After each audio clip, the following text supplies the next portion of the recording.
আলিপুর আবহাওয়া দপ্তর জানাচ্ছে দক্ষিণবঙ্গের 7 জেলা দক্ষিণ 24 পরগনা, পূর্ব মেদিনীপুর, পশ্চিম মেদিনীপুর, হাওড়া, হুগলি, পূর্ব বর্ধমান এবং পশ্চিম বর্ধমানে বজ্রবিদ্যুৎ সহ ভারী বৃষ্টির পূর্বাভাস রয়েছে। কলকাতা সহ সংলগ্ন এলাকায় বৃষ্টির পরিমাণ বাড়বে আগামী দিনে। বৃহস্পতিবার পর্যন্ত দক্ষিণবঙ্গে মাঝারি থেকে ভারী বৃষ্টিপাতের পূর্বাভাস জারি করেছে হাওয়া অফিস।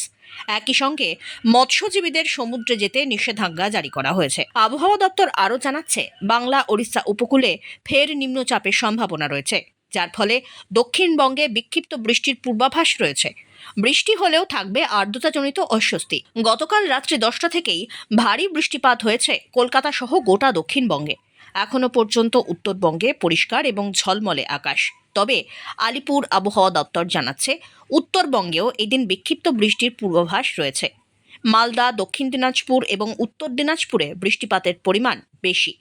আলিপুরদুয়ার আর কোচবিহারে ভারী বৃষ্টির সতর্কতা রয়েছে।